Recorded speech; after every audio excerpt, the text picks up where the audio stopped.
వాళ్ళ నాయకుడు ఎందుకు రాలేదు, ఎందుకు ముఖం చాటేసిండు అంటే ఈరోజు ఇక్కడికి వస్తే వీళ్ళకి ఎవరికి విలువలేదు అధ్యక్ష. పార్టీలో వీళ్ళ మాటకు విలువలేదు, మనుషులకు విలువలేదు. పార్టీ యజమాని ప్రతిపక్ష నాయకుడు వారు వచ్చి మాట్లాడాలి ఇక్కడ. వారు ఎందుకు ఈరోజు ఇంత ముఖ్యమైన కృష్ణానది జలాలకు సంబంధించి శాశ్వతంగా తెలంగాణ రైతాంగం జీవితాల మీద మరణ శాసనం రాసే పరిస్థితులు ఉత్పన్నమైతే వారు సభలోకి రాకుండా, ఈ సభలో జరుగుతున్న చర్చలో వారి అభిప్రాయం చెప్పకుండా, వీరు చెప్పే అభిప్రాయానికి ఎలాంటి విలువ లేదు.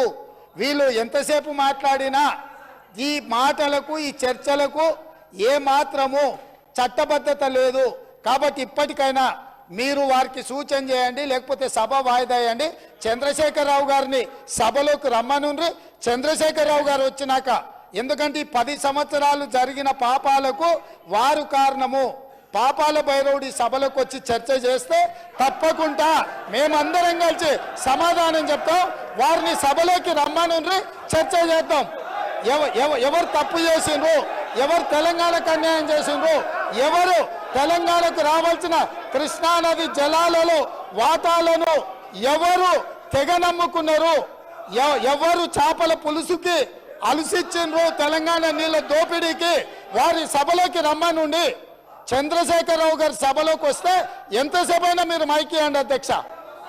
వారికి వీరికి ఏ అధికారము, ఏ హక్కు, ఏ అవకాశం లేదు.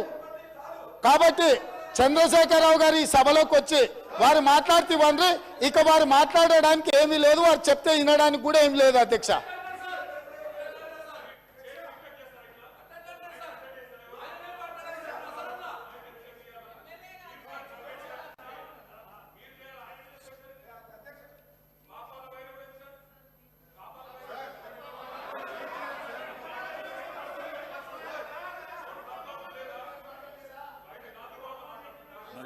సార్ ఇప్పుడు ఇది శాసనసభ సార్, ఇదేం గాంధీ భవన్ మీటింగ్ కాదు, పబ్లిక్ మీటింగ్ కాదు. ముఖ్యమంత్రి గారు మాట్లాడిన అన్పార్లమెంటరీ లాంగ్వేజ్ ను మీరు దయచేసి డిలీట్ చేయాలని చెప్పి రిక్వెస్ట్ చేస్తున్నా అధ్యక్ష. ఇప్పుడు ఎందుకంత రంది పడుతున్నారా మీరు? హరీష్ రావు గారు అధ్యక్ష లే మాట్లాడు కాదు, డిస్కషన్. 2 విషయాలు అధ్యక్ష. ముఖ్యమంత్రి గారు ఒక విషయం చెప్పిండు, దీనికి ఒప్పుకుంటున్నామా ఒప్పుకుంటలేమా, దానికి మీరు డిస్కషన్ వేరే విధంగా తీసుకోపోతే అది ప్రాబ్లం అవుతుంది సభకు. దయచేసి కన్క్లూడ్ చేయండి మీరు. అధ్యక్ష ఇప్పుడు స్మితా సబర్వాల్ లెటర్ గురించి మీరు మాట్లాడుతున్నారు. అదే విషయాన్ని రాహుల్ బొజ్జా గారు కూడా అదే లెటర్ రాసినారు. ఆపరేషన్ ప్రోటోకాల్ అంటే ఏంది అధ్యక్ష? ఇప్పుడు రాహుల్ బొజ్జా గారి లెటర్ కూడా చదివి వినిపిస్తా ఒకసారి. Page number 3, KWDT2 is mandated to make operation protocol between Andhra Pradesh and Telangana under section 89. Remaining adjudication by KWDT2. Telangana is willing to consider for ad hoc operation protocol 50-50. ఇప్పుడు ఇందాక 50-50 మీరు ఎందుకు ఒప్పుకున్నారు? మీ secretary రాసింది 50-50 ఇవన్నీ. ఎప్పటిదాకా రాహుల్ బొజ్జా గారు అయితే ఎప్పటిదాకా ఆపరేషన్ ప్రోటోకాల్ ఫైనల్ అయ్యేదాకా అని రాశాడు. అదే విషయాన్ని స్మితా సబర్వాల్ రాసింది తప్ప ఇంట్లో కొత్త విషయం లేదు. అనవసరంగా ఇంట్లో అనలేదో ఉందని చెప్పాల్సిన అవసరం అంతకంటే లేదు. ఇకపోతే అధ్యక్ష, ఇవాళ గౌరవనీయులు ముఖ్యమంత్రి గారు కానీ కొంతమంది కేసీఆర్ గారి గురించి వ్యక్తిగతంగా తులనాడుతూ ఉన్నారు అధ్యక్ష. వాస్తవానికి తెలంగాణ ఉద్యమం ప్రారంభించినప్పటి నుంచి కూడా కేసీఆర్ గారి మీద చాలామంది గత సమైక్యవాదులు, అప్పటి కాంగ్రెస్ నాయకులు, వాళ్ళ అడుగులకు మడుగులు వస్తే కొంతమంది తెలంగాణ నాయకులు కూడా వ్యక్తిగతంగా ఆయన దూషించే ప్రయత్నం చేసినారు. కానీ దురదృష్టం ఏంటంటే ఒక రాష్ట్రాన్ని సాధించినటువంటి వ్యక్తి ఇవాళ కేసీఆర్ గారే లేకపోతే ఈ తెలంగాణ రాష్ట్రం లేదు, ఈ రేవంత్ రెడ్డి గారు ఇక్కడ ముఖ్యమంత్రిగా కూర్చునే అవకాశం లేదు అధ్యక్ష.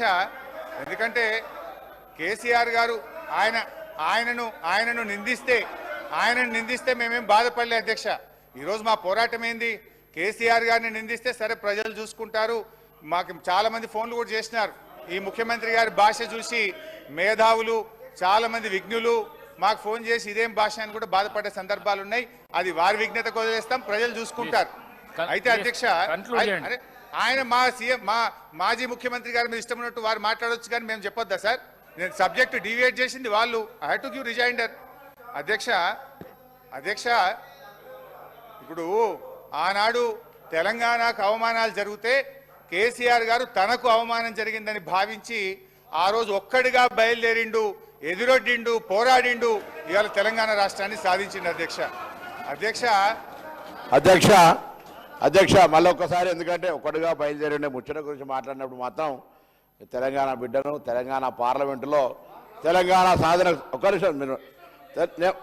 తెలంగాణ సాధనకు సంబంధించి నేను ఇవాళ తెలంగాణ ఏర్పాటుకు సంబంధించిన నేను విభజన హామీలకు సంబంధించి అమలు పట్ల గత 10 సంవత్సరాలుగా ఈ ప్రభుత్వం ఏం చేసిందో చెప్పాల్సిన అవసరం ఉంది అధ్యక్ష. అదేవిధంగా మాకు బాధ ఏంటంటే తెలంగాణ ఏర్పడడానికి పోరాడిన వ్యక్తులుగా మేము తెలంగాణ ఇప్పుడు మిత్రులు ఇక్కడ కొంతమంది పార్లమెంట్ సభ్యులు ఉన్నారు, కొంతమంది బయట ఉన్నారు. మాకెన్నడూ కలవడానికి అవకాశం లేదు అధ్యక్ష. కానీ రాయలసీమకు వెళ్ళిపోయి మళ్ళీ ఎవరైనా మాట్లాడితే కూడా అవకాశం లేకుండా ఎదురులోనికి జీవితైనా అజీర్తైనా రాయలసీమ రత్నాల వీణ కావాల్సిందే. రాయలసీమ తెలంగాణ కొట్లాడింది దేని కొరకు అధ్యక్ష? తెలంగాణ నీళ్లు నిధులు నియామకాల కోసం కొట్లాడితే రాయలసీమపై భోజనం చేసి రాయలసీమకు సంబంధించి ప్రశంసిస్తే ఇలా మాకు గుండె బాధపడదు అధ్యక్ష. ఎన్నడూ కూడా ప్రగతి భవన్ ఇలాంటి ప్రజాభవన్కో నువ్వు కాంగ్రెస్లోని మాట్లాడిన తెలంగాణ మంత్రివి, మీలాగా మళ్ళీ డోంట్ ఓపెన్ దట్ ఇష్యూ. మళ్ళీ ఆనాడు మీరు మంత్రిగా ఉండి ఇప్పుడే చెప్పినటువంటి హరీష్ రావు గారి మాట మీకు వర్తిస్తుంది. నేను మళ్ళీ మాట్లాడు సార్ అధ్యక్ష, మాకెన్నడూ కూడా అవకాశం లే తెలంగాణ వ్యతిరేకించిన బిడ్డలకు రెడ్ కార్పెట్ ఇచ్చినటువంటి ప్రగతి భవన్.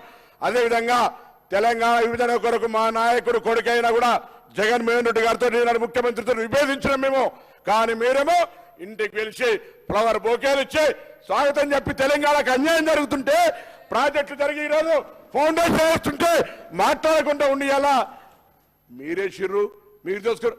ఎవరు తీసారు అధ్యక్ష? 44 టీఎంసీ నుంచి 88 టీఎంసీకి అసెంబ్లీలో ఎవరు ప్రకటించారు అధ్యక్ష? ఇవాళ మీరు తెలంగాణ ప్రభుత్వంలో కాంగ్రెస్ వచ్చే 2 నెలలు కాలే ఇలా మీరు ఈ విధంగా ఆరోపణలు చేస్తుంటే ఏంటి అధ్యక్ష? ఇలా కృష్ణా కావచ్చు, మీరేంటో గోదావరి అంటే గోదావరి దోసుకొని పోనీయా? కృష్ణా కావచ్చు, గోదావరి కావచ్చు, ఈ తెలంగాణ ప్రజలు వ్యవసాయానికి ఉపయోగించుకుని ఇల్లు హక్కు, దాన్ని మీరు ఎలా ఏది పడితే దాన్ని జీవోలు చూపెట్టి అధ్యక్ష నీళ్ళకు సంబంధించి అనేకమైనటువంటి అంశాలు ఉన్నాయి. ఇలా మీరు ఆనాడు మాట్లాడినట్టుగా జలాశయాలు ఎప్పుడు సదాశయాలే, అది బీఆర్ఎస్ పాలలో పాలిచ్చే ఆవులుగా మారిపోయి ఎప్పుడో కావాలంటే అప్పుడు డబ్బులు తీసుకునే మాట. నేనల్లే నరేంద్ర మోడీ గారు ఇది ఏటీఎంలుగా మారిపోయిన ప్రాజెక్టులు ఉన్నాడు అధ్యక్ష. ఇవాళ ఇటువంటి వాళ్ళు ఇలా మా గురించి మాట్లాడితే ఎట్లా? ఈ ఉద్దేశమే మారిపోయింది. ప్రాజెక్టుల నిర్మాణం దానికి సంబంధించినటువంటి ఆరోపణలుగా మారిపోయినటువంటి పరిస్థితులలో దయచేసి చర్చ మనమందరం కూడా ఇవాళ గౌరవ ముఖ్యమంత్రి గారు చెప్పినట్టుగా ఈ సభ ఏకగ్రీవంగా తీర్మానం చేసే, ఎందుకంటే ఇది తెలంగాణ ఆత్మ గౌరవానికి ముచ్చట. తెలంగాణ హక్కుల కోసం అవసరం అయితే అందరం ఢిల్లీ పోయి కొట్లాడుకుందాం, రాజకీయంగా మళ్ళీ ఎన్నికలు కొట్లాడుకుందాం. కానీ మన తెలంగాణకు సంబంధించి ఈ తీర్మానాన్ని ఏకగ్రీవ తీర్మానం చేసి మనందరం కలిసి తెలంగాణ ప్రజల రైతుల హక్కుల కోసం తెలంగాణ నీళ్ళ కోసం కొట్లాడదామనేటువంటి మాటలు సభాధ్యక్షుడిగా ఒక రూలింగ్ ఇచ్చి ఈ తీర్మానాన్ని పట్టుకొని ఢిల్లీ గద్దెల కూర్చుందాం. మన తెలంగాణకు అన్యాయం జరగకుండా 2014లో తెలంగాణ ఇచ్చిన తర్వాత ఇంకా కృష్ణా జలాల కొరకు 10 ఏళ్ళు తెలంగాణ సాధించిన చాచుకుంటూ అధికారం నుండి పరిష్కరించకపోతే మేము పరిష్కరిస్తాం. రండి, మేమందరం ఉన్నాం కదా తెలంగాణ బిడ్డలం, మనందరం కలిసిపోదాం రమ్మని ఆహ్వానిస్తూ, అంతే తప్ప ఇది జరిగిందా అది జరిగిందా ఈ చర్చ కాదు అధ్యక్ష. అనేకమైనటువంటి అంశాలు అమ్మా నేను మాట్లాడేటప్పుడు అట్లా అనేక తెలంగాణ వివరాలకు నేనేమడుగుతున్నా రమ్మంటున్నా. తెలంగాణ ఉద్యమానికి సంబంధించి మా బరాబరుగా తెలంగాణకు సంబంధించి ఇవాళ నేను మహేశ్వర్ రెడ్డి గారిని కోరుతున్న గౌరవ సభ్యుని తీసుకుపోదాం భారత ప్రధానమంత్రి గారి దగ్గరికి. తెలంగాణ హక్కులకు భంగం కలిగితే ఎట్లయితే ఆంధ్ర వల్ల ఐక్యంగా వాళ్ళకు సంబంధించినటువంటి ప్రాజెక్టులు చేసుకుంటా ఉన్నారు, ఇవాళ మనమంతా సభ ఏకగ్రీవంగా తెలంగాణ హక్కులు కాపాడుకునే బాధ్యత మనందరిది. మీరు కూడా రండి, కానీ ఇక్కడనే రాజకీయం చేస్తూ ఇక్కడనే మాట్లాడుతూ రమ్మనండి. గౌరవ ముఖ్యమంత్రి మాజీ ముఖ్యమంత్రి గారు చర్చ ఇవాళ చర్చకు రాని ముఖ్యమంత్రి నల్గొండ కూడా పోవద్దా చర్చ? ఇలా చర్చ జరగాలి కదా, జరుగుతున్న పరిణామాలు చెప్పాలి కదా. అవి చెప్పకుండా రేపు రాజకీయం కొరకు మాత్రం పోతే తప్పు కాదా? కాబట్టి దయచేసి అది కృష్ణా వాటర్ కావచ్చు, అది మా ప్రాంతానికి పర్యావరణమైనటువంటి గోదావరి కావచ్చు, ఏదైనా తెలంగాణ హక్కు తెలంగాణ హక్కే. ఆ తెలంగాణ హక్కును కాపాడడానికి శాసనసభాపతిగా శాసనసభ్యులందరినీ ఆదేశించి ఈ రైతుల యొక్క హక్కును కాపాడే ప్రయత్నం చేయమని మీ ద్వారా మిమ్మల్ని కోరుకుంటా ఉన్నాను. హరీష్ రావు గారు కన్క్లూడ్ చేయండి, ఒక్క నిమిషంలో కన్క్లూడ్ చేయండి ప్లీజ్. ఎట్లా స్పీకర్ సార్ ఇప్పుడు కనీసము అర డజన్ మంది మంత్రులు లేస్తే మేము ఏం చేయాలి సార్? తెలంగాణ విషయం వచ్చింది సార్, ఒక నిమిషం ప్లీజ్. హరీష్ రావు గారు సార్, తెలంగాణ మలిదశ ఉద్యమం ఎప్పుడు స్టార్ట్ అయింది అధ్యక్ష? మీ స్థానంలో డిప్యూటీ స్పీకర్గా అధికార హోదా అనుభవిస్తున్న వాళ్ళ మామగారు మాజీ ముఖ్యమంత్రి కేసీఆర్ గారు అక్కడ కూర్చున్నారు. 41 మంది తెలంగాణ శాసనసభ్యులం, చిన్నారెడ్డి గారు, జానారెడ్డి గారు, ఉత్తమ్ కుమార్, మేము పోయి మా సోనియా గాంధీని ఒప్పించి మాకు తెలంగాణ రాష్ట్రం కావాలని ఆ రోజు ప్రణబ్ కుమార్ కమిటీ వేయించి తెలంగాణ ఉద్యమానికి కారకులం కాంగ్రెస్ పార్టీ మేము. కేసీఆర్ అధ్యక్ష డిప్యూటీ స్పీకర్గా ఉండి ఉద్యమం పైకి లేచిన తర్వాత ఆయన దొంగ దీక్షలు, ఆయన నాటకాలు, ఆయనంట తెలంగాణ తెచ్చిందంట, తెలంగాణ ఒంటి చేతితో పోరాటం చేసి తెచ్చిందంట. హరీష్ రావు గారు పెట్రోల్ దొరుకుతుంది కానీ నీకు అగ్గిపెట్ట దొరకదు. మా శ్రీకాంతాచారి చంపినావు. ఇవాళ తెలంగాణ తెచ్చింది సకల జనులు, ఉద్యోగులు. ఇవాళ కాంగ్రెస్ పార్టీ సోనియా గాంధీ 25 స్థానాలున్న పార్లమెంట్ ఆంధ్రప్రదేశ్లో పార్టీ పోయినా సరే మా పిల్లలు చావద్దు, 6 దశాబ్దాల కోరిక నెరవేరుస్తా అని చెప్పిన దేవదారి అక్కడ కేసీఆర్ గారు కూర్చొని అన్నడా లేదా? అన్నది కేసీఆర్ గారు. మీ మామ ఇప్పుడే ఓటు, ఇప్పుడే ఓటుడైనా కేసీఆర్ గారు తెలంగాణ వచ్చినట. మీ మామనే సార్, మీ మామనే అన్నాడు సార్, మీ మామనే అన్నాడు.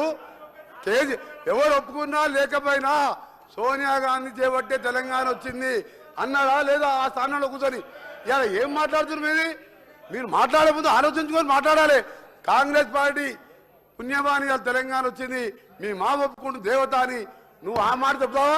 కేసీఆర్కు తెలంగాణకు సంబంధమే లేదు సార్. ఇప్పుడు గౌరవనీయులు మా వెంకన్న గారు మాట్లాడినరు, మా లీడర్ దేవత అన్నారండి. మరి మీ లీడర్ బలిదేవత అన్నాడు కదా, అదే సోనియా గాంధీని. వీడియోలు చూపిస్తా, బలిదేవత అన్నాడు కదా అధ్యక్ష. అయితే అధ్యక్ష కేసీఆర్ గారి గురించి వారు మాట్లాడుతూ ఉన్నారు అధ్యక్ష. అయితే ఆ రోజు ఏం మాట్లాడినరు?